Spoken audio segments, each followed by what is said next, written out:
do this weird little dance, but I love it. hello. and Hi. I, Hi. And I was going to say, like, no worries ever about technology because it's not a live call. If you can't find the link, you can't get logged in time, something doesn't crash, the sound doesn't work. And oh my gosh, I want to ask you so many questions, but let's just start now that we're live. If you want to go ahead and just introduce yourself, because we're going to be popping on each other's walls, I'm sure, and some people might not know us. Yeah, So, who are you? sure. I am. Wow, that is a question, Deep isn't it? question. Going All deep right. from the get Hmm. go. Let's start with the easy stuff. So I'm Kimberly Winters. I uh, I have a company called Did You Bring the Hummus? It's a podcast and a coaching service, and I offer healing services because I also do Reiki and angelic and Yasui. So it's nice to be able to blend those two healing modalities together.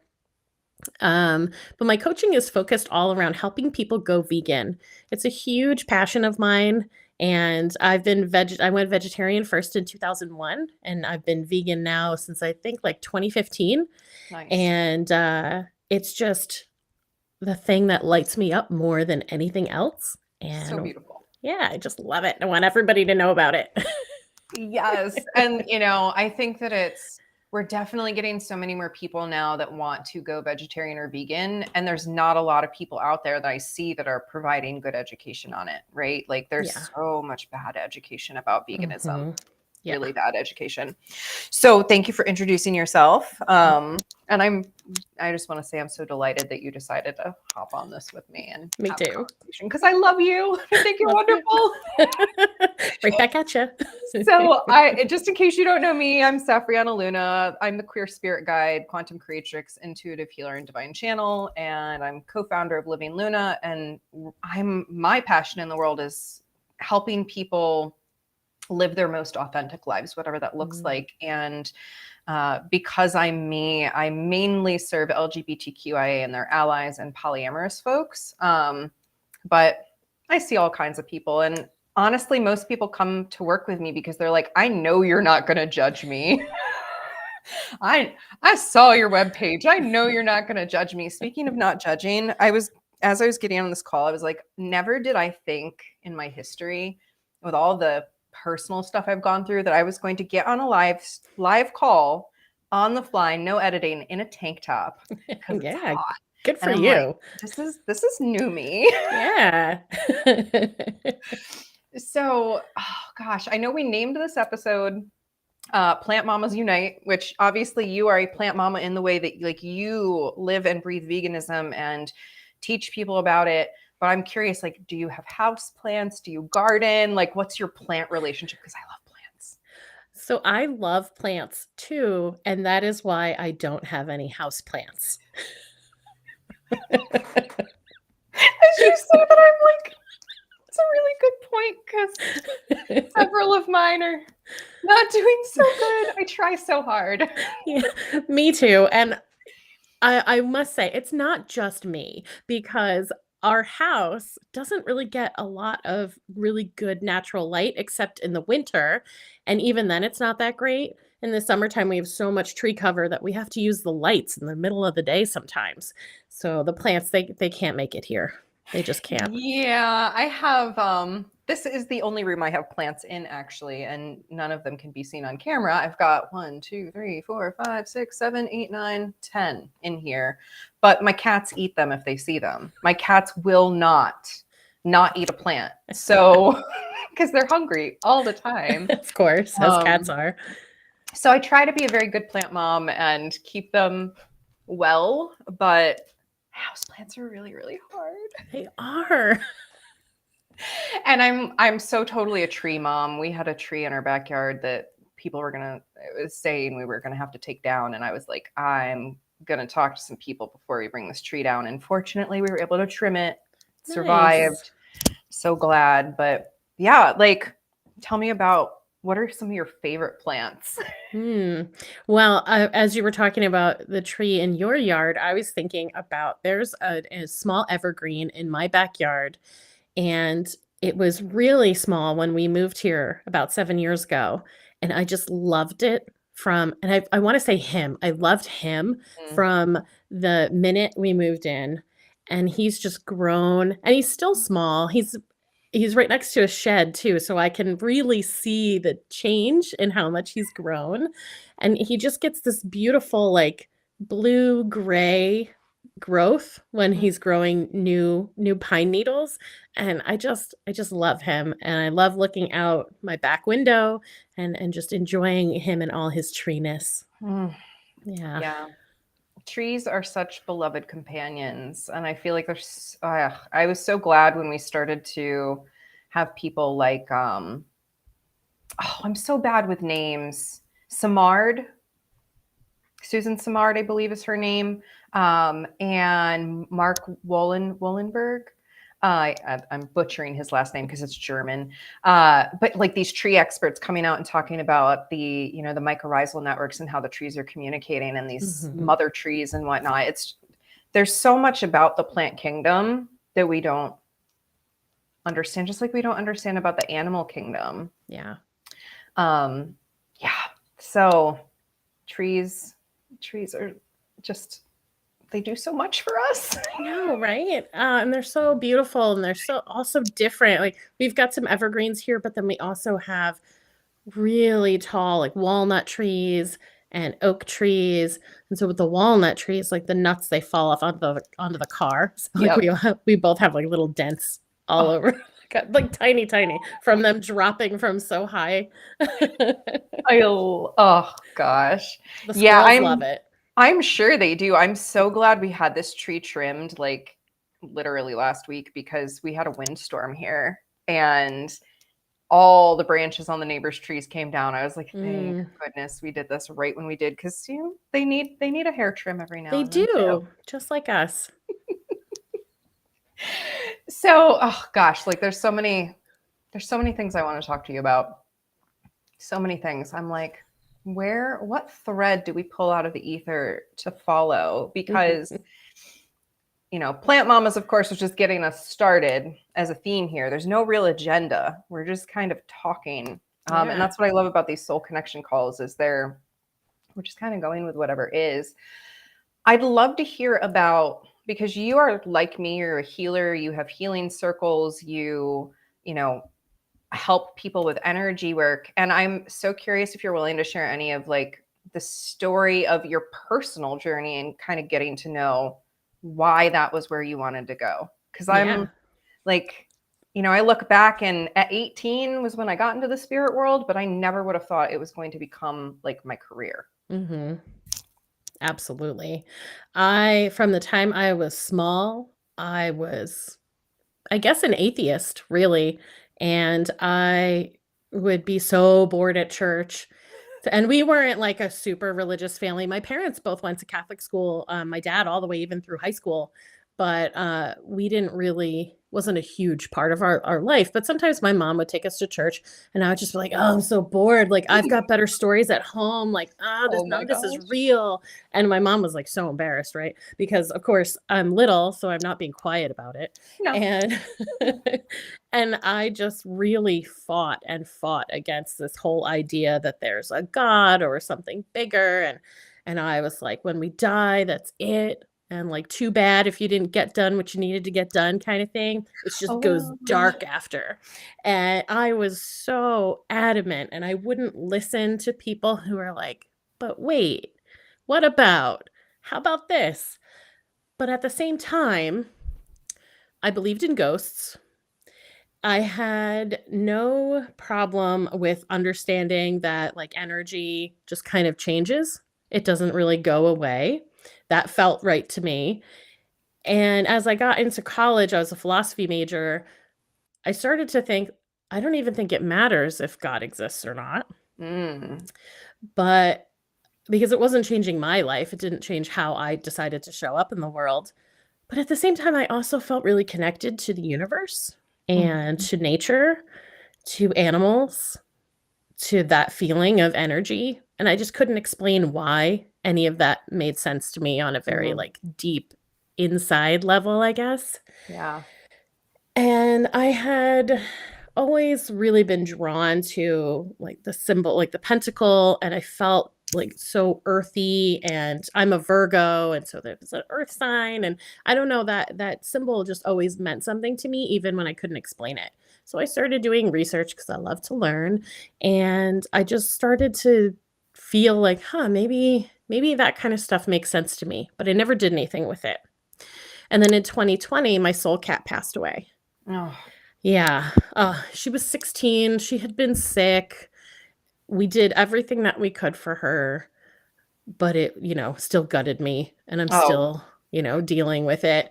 But it was in that moment that I lost her that I immediately thought, there cannot be a world that exists where she does not exist anymore. This mm. perfect little cat has to be somewhere, somehow. And I might cry on this call today, and that's fine because we are in the authentic that's moment. right. Cats, and Oh, yeah. yeah. But yes, no world where the spirit is Yeah, not. Yeah. right. And I had done Reiki training with 2 friends of mine, like level 1 Usui Reiki training the year before. And I thought, this is really cool. I was really like wowed by how much feeling I had in my hands and could feel like flowing through me, but I didn't really do anything with it. But Mm. after losing Cookie, I started to kind of piece things together. And I just spent, 2 years really, like, diving into things like the wheel of the year and connecting with the moon and just nature as a whole, and starting to really understand how I felt about all of that. And so when, February 22nd, 2022 came about, I thought, "Well, I've gotta do something for this. This is such a special date. These numbers feel so powerful."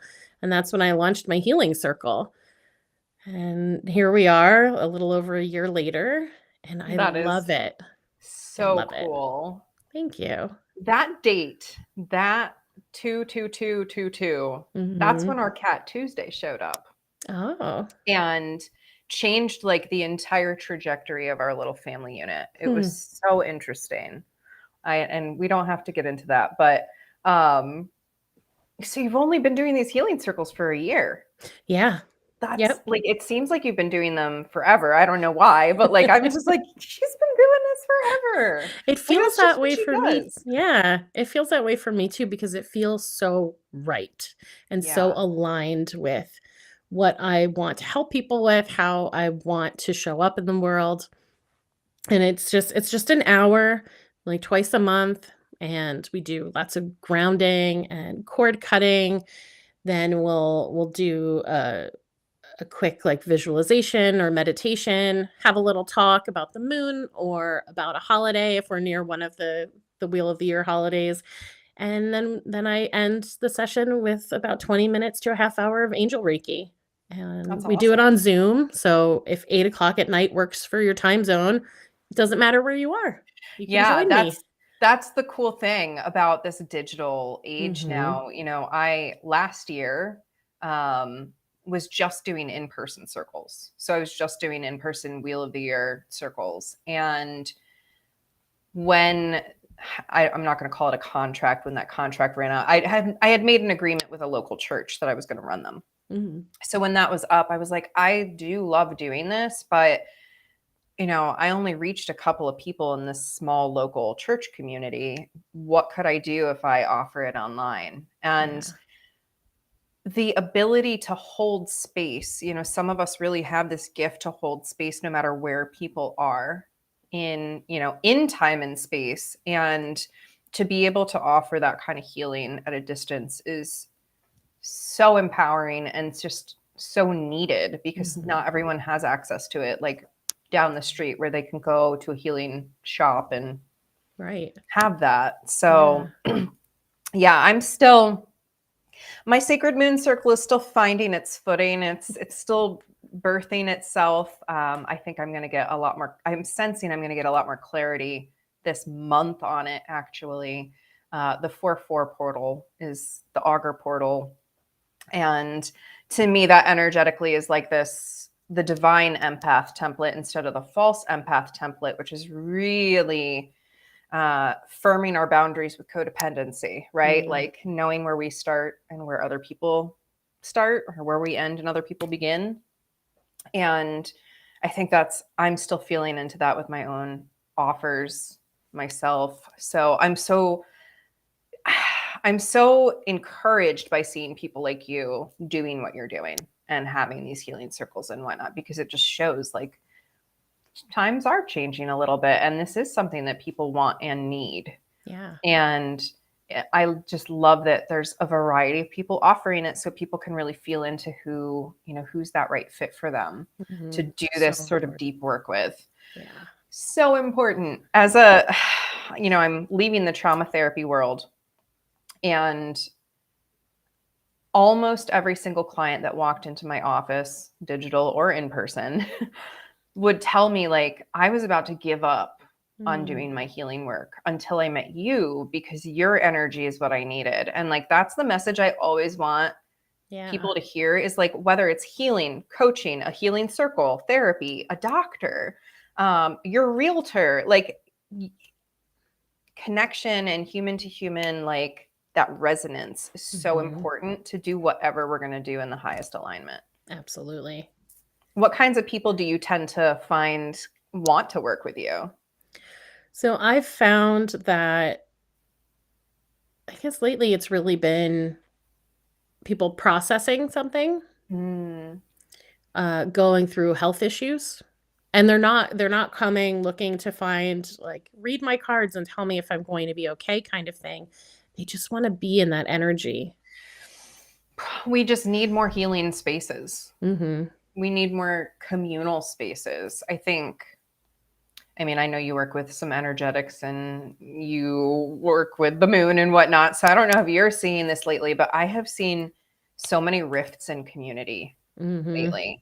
Yeah. Collective, just this collective trauma coming forward and families falling apart. And like, no wonder they just want to feel held and supported. Sometimes that's all we need. Yeah. Yeah. And I always offer at different points of the healing circle, if anyone wants to share, because we do meditations or visualizations that connect us to our higher selves. We actually ask questions to our higher selves. And some people, I see them, they open their eyes and they're suddenly like journaling like crazy. And they then they're really excited, and some of them want to share. But what I'm finding lately is even those who are suddenly frantically journaling, they like can't seem to write fast enough, everything coming in. They just want to then move into the Reiki to start processing. They don't need to share it verbally. They know that we're there supporting them and we're all sharing this collective energy, and they just go right into it. And then maybe a few days later I'll hear from them and they'll just let me know like, that was so amazing and I got That's so many awesome. answers, or I've connected with someone in a way that I've never been able to connect before. And it's just so beautiful.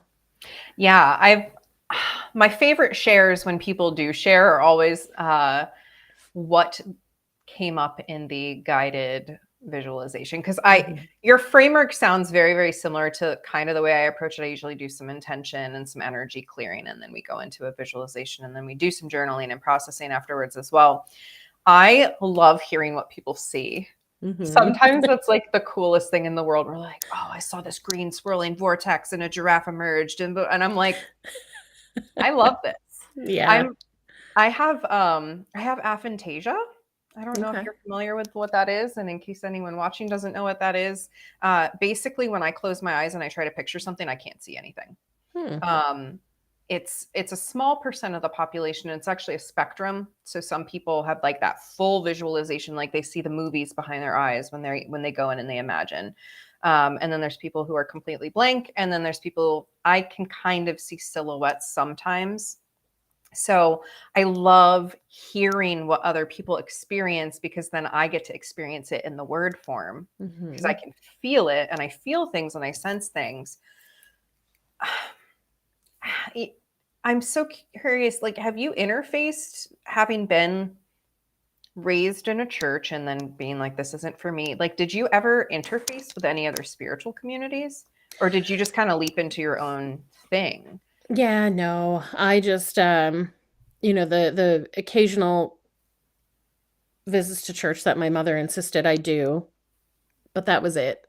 I never sought out another community or any other kind of spiritual group at all because like I said, I was so like atheist. I decided that was what I was doing, so I pushed all of that away. Yeah. Yeah.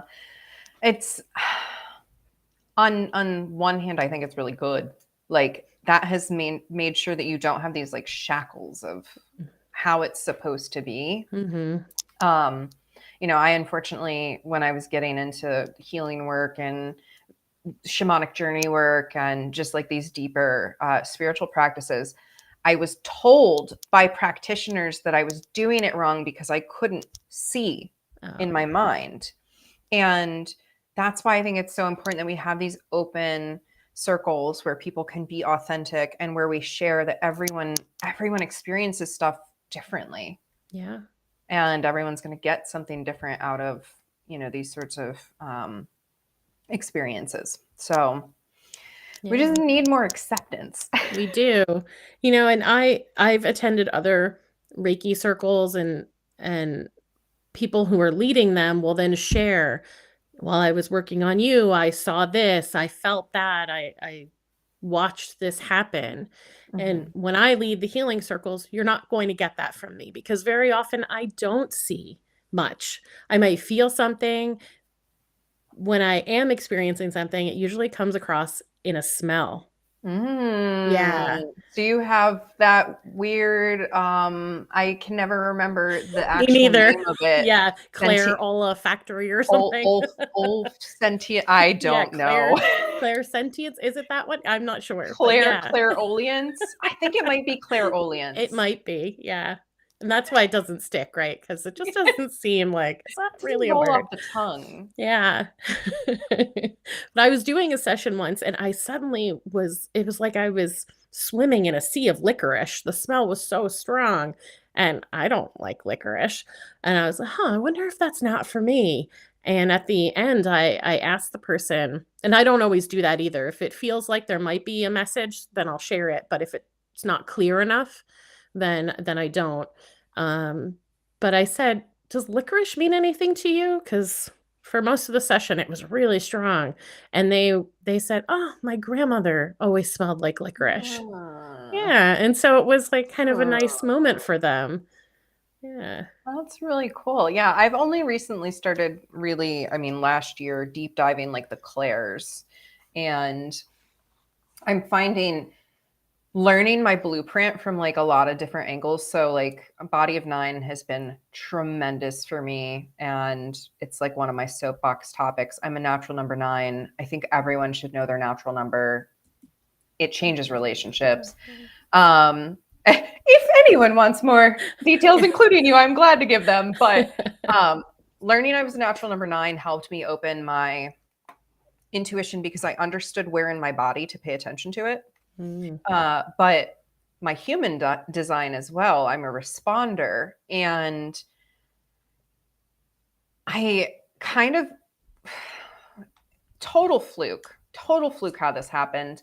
Last year, January, I joined this program called the Starseed Mystery School with Saoirse Claire McGovern. And it was because I took like a free lead gen event masterclass. And I was like, this is really good. Mm. This is really good. And I was like, I've never heard these things said before to me. And I needed to hear it right then because she was very like, you have the answers in you.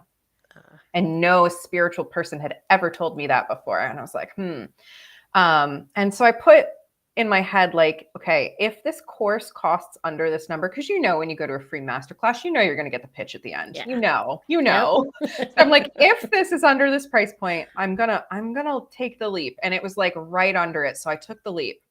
Now I'm a coach for her. Ah.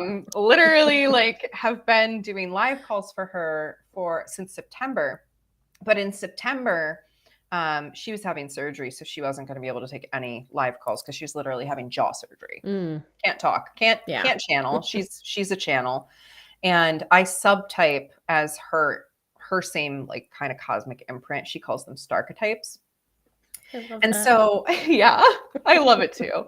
And Creatrix, that's where I learned Creatrix. So I'm a Creatrix core imprint, but then a Clarion sort of subtype, and she's a Clarion core type. And I'm like, okay, I have to embody my Clarion for these calls because I'm kind of like her substitute teacher right now, right? Yeah. And I love doing card readings for people. So one day at the end of a call, I wrapped up the coaching call because they're like group coaching calls. I wrapped up like 10 minutes early. I'm like, hey, I've got a deck of cards here. Does anyone want a reading? And of course, everyone's like, yes. And I always just do one card pulls for group calls because anything more would be so much. Hours. Oh, we might hear baby cat here in a moment. Oh. I hear her howling up the stairs. So that's Tuesday, the 222 cat. As I was started pulling cards, I was like, I'm not going to sit here and read the book, live on the call, which I would normally do if I'm like reading for somebody and like sending them a little write up. So I'm like, I'm just going to respond like my human design to the image on the card and whatever feeling is coming up in the moment. And holy shit, if that is not how I work. It was like this massive discovery because all of a sudden I started getting feedback. Oh my God, this is so accurate. How could you get that off of, pulling this one card? That's exactly what I needed to hear. And it was just this like huge, oh my gosh, weight lifted. Like I do have the answers in me. That's right. I don't need the book.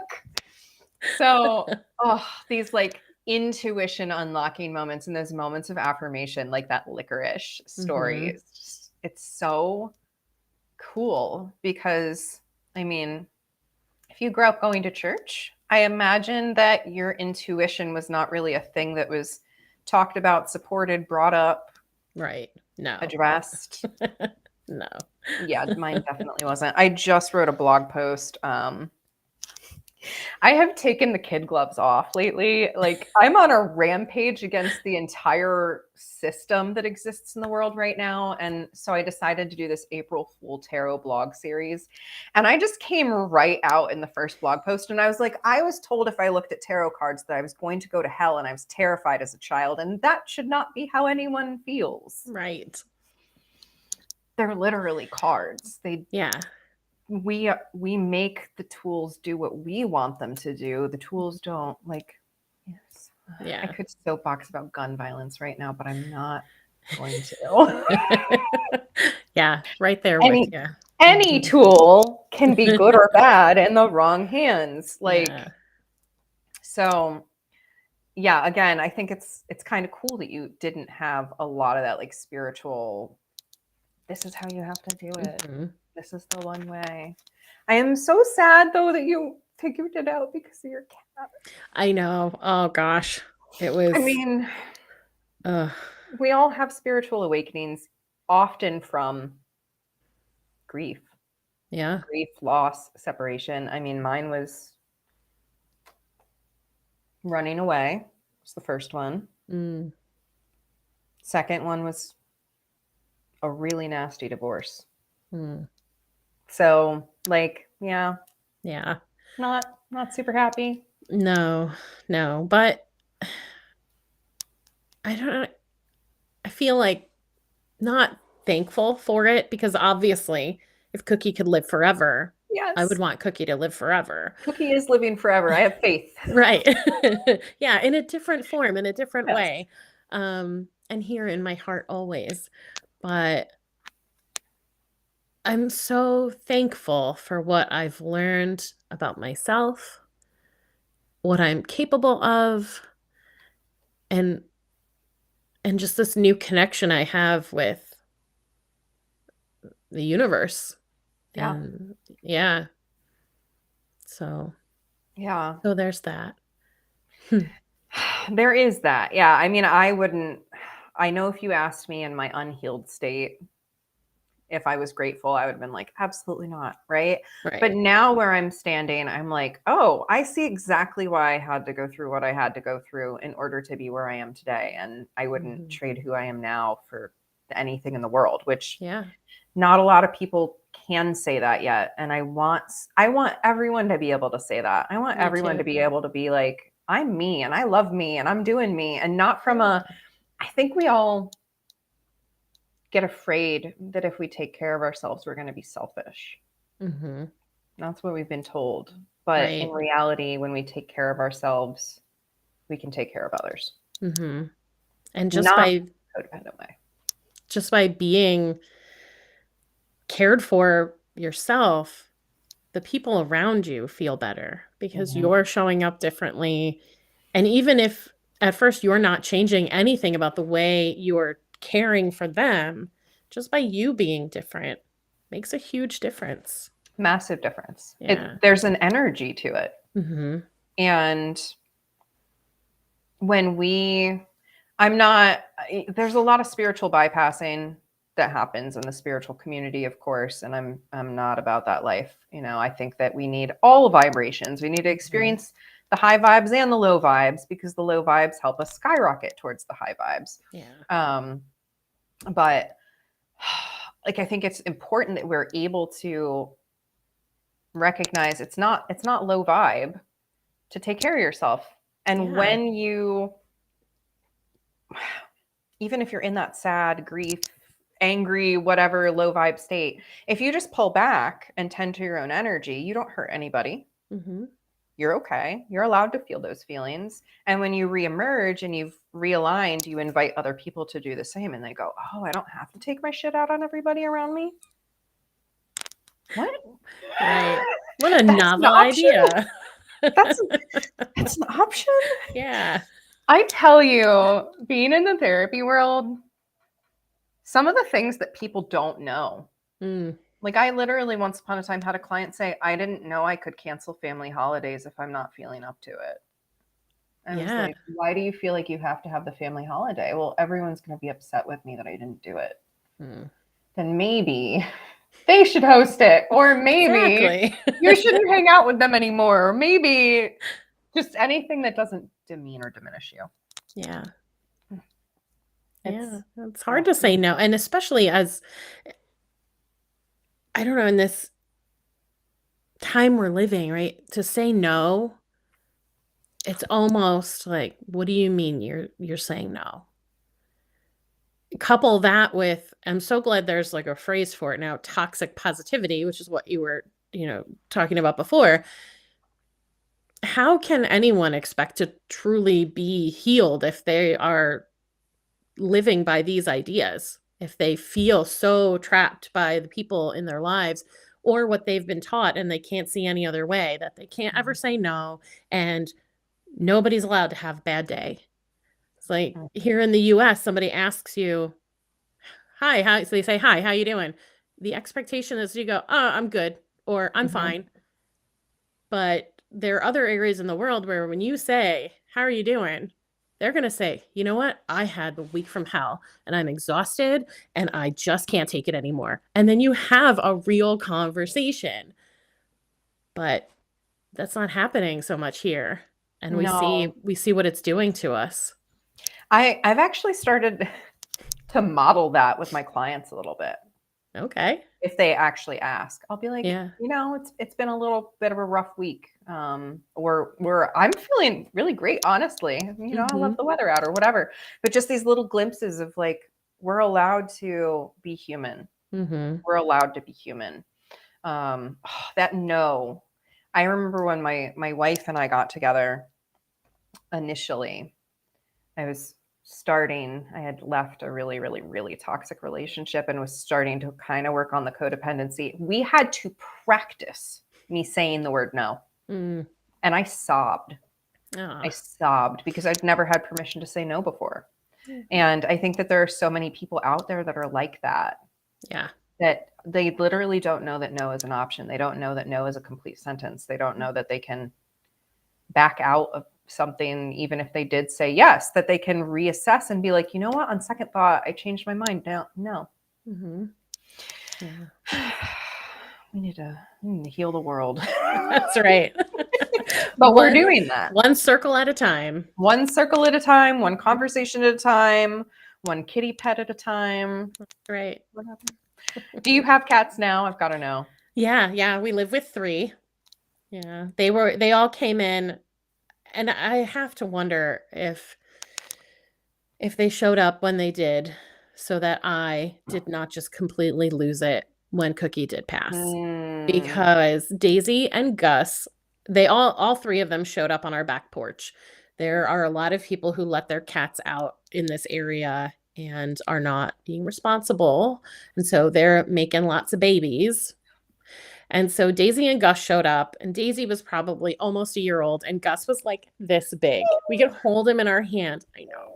And they showed up on the back porch, and they didn't leave. They would sleep down the stairs on the back porch, and they were there for a couple days, and they were so. I mean, Gus was so young, but they were both so gentle and not feral appearing at all. And we're like, we're just going to trap them, and we were able to get them on the first try. Got them to the vet. They obviously hadn't been chipped. They didn't belong to anyone, so they were ours. And then Gemma, she actually lived on the back porch for a little over a year because wow. she was older. She was probably about 3, roughly. And she was very much like, I live on my own. We'd see her in the trees, like she'd climb trees and sit on a branch, and she brought us many dead animals, which was very difficult to handle in this vegan household. I could imagine. And we thought there's no way she's going to adjust to living inside, but we trapped her, and we got her settled, and now she will spend all day on the couch cuddled up with my husband, fully just like he can move and she just moves with him. She Aw. doesn't, yeah, she has fully adjusted to living indoors, and she loves every minute of it. Good. Sweet kitties. Yeah. I have 5 kitty Aw. children, but across 2 households. So 3 here, and that's Tuesday, Bane, and Quasi. And then Spookums and Kess are at my boyfriend's house. And it's so funny because it's like the households. There's the skittish household where they just run and they like peck their food and then they come back when they want more. And then this house where, as I mentioned at the very beginning of the call, everything is edible. And everything must be eaten. Tuesday likes to steal bread. Oh. She's one of those like vicious bread cats where you like we have to put the bread in the microwave or she will get it. But I love them. All 3 of them are like totally hangry 24/7. They tell us when it's breakfast, they tell us when it's dinner. I adore them. Yeah. So I'm so glad that we have kitty children to Me to love too. on. Because I know you and I share that we don't have children, Right. human children. So we have these beautiful fur babies. And Yeah. I have my beautiful plant babies that I'm trying to keep alive. Fingers crossed. Well, is there anything else you want to talk about today? Are you feeling complete? I'm feeling complete. Yeah. How about you? I'm feeling complete. I love leaving on a note of happy kitties. Yeah. So what better note to leave on than happy Exactly. kitties? We need more happy kitties in the world and more happy Yes. people. Mm-hmm. So if you followed along with this chat today, let us know in the comments. I've seen like literally there's had to be 12 people in here live. Just no one commented. So they must have been so enthralled with our conversation that they didn't feel the need to talk. But yes, I would love to continue these kinds of conversations with you, Kimberly, with you audience, whoever wants to have a talk. Happy 555, by the way, as we're wrapping our call here. Perfect. And I hope everyone has a beautiful rest of your day whenever you're watching this. And Kimberly, I hope we can keep catching up soon. Yeah, absolutely. Thank you so much, Safrianna. I loved this. Awesome. All right. Well, bye for now.